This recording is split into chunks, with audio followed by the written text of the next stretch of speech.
d'un moment de ton adversaire. Qu'est-ce que tu en retiens? Qu'est-ce que tu en retires? Bah, d'abord, je suis un peu triste pour lui. C'est jamais rigolo de se blesser. Et d'autant plus que là, je pense il avait mérité sa place dans le tableau à Orléans. Moi, c'était peut-être son premier tableau à Orléans. Moi, je sais l'effet que ça m'avait fait de jouer pour la première fois à Orléans quand j'étais venu en 2010. C'est quand même un magnifique tournoi. Et de devoir terminer sa semaine sur une blessure qui va peut-être l'arrêter pendant un petit moment. Je sais pas, en tout cas, j'espère que c'est pas hyper grave. Mais juste un peu triste pour lui qu'on n'ait pas pu aller au bout de ce match et de faire une belle partie. Pour toi, l'aventure continue dans ce tournoi. Tu es le titre, donc c'est bien aussi. Enfin, c'est bien, quoi. Tu es dans ton plan de route. Ouais, il y a 5 matchs à gagner. J'ai gagné le premier de manière un peu surprenante. Voilà, je m'attendais pas à ce que ça se termine comme ça. Mais le premier a été gagné. Maintenant, il y en a un deuxième qui va m'attendre demain. Et voilà, j'espère que je serai encore sur ce siège en tant que vainqueur à la conférence de presse. Tu arrives ici à Orléans dans quel état de forme?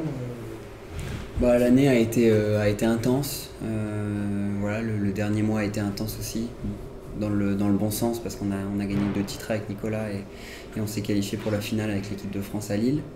Peut-être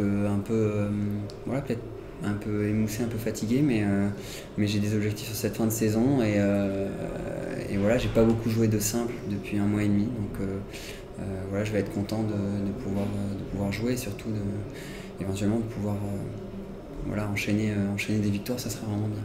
J'ai vu que tu t'es retiré en double à Metz. Ouais. C'est l'après Coupe Davis, l'organisme après des efforts intenses comme en Coupe Davis, même si je n'ai pas joué si longtemps que ça, au niveau de la concentration, de l'intensité qu'on met sur le week-end et même sur la semaine de préparation, j'ai eu un coup de mou et j'ai ressenti une douleur à la cuisse donc je me sentais pas d'aller jouer le double après mon simple le mercredi. Et là c'est parti comme en 40? Ouais, on verra. L'objectif c'est d'enchaîner les matchs, mais en tout cas ça va beaucoup mieux que mercredi dernier et j'espère que ça va continuer dans ce sens. Prochain tour contre Marchenko, un adversaire très solide qui a joué ce matin, un petit peu solide. C'est un joueur extrêmement solide. Je crois qu'il était venu l'année dernière en tant que tête de série numéro 1 du tournoi. Donc c'est un joueur qui a été bien mieux classé que ce qu'il venait aujourd'hui. Il vient de gagner un tournoi la semaine dernière, donc il est en confiance et ça peut être un bon match. En tout cas, c'est un très bon joueur. Tout le monde attend ce quart de finale contre ton partenaire de double Nico Mahut. Tu veux ce match? Ouais, c'est un match on le voit, c'est certain qu'on le voit. Après, avant ce match-là, il y a 2 matchs à gagner.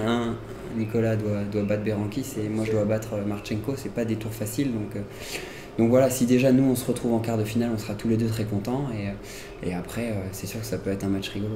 Vous partez ensemble à Shanghai après? Non, on ne part pas à Shanghai. Vous n'avez pas joué à Shanghai? Non, pas de Shanghai.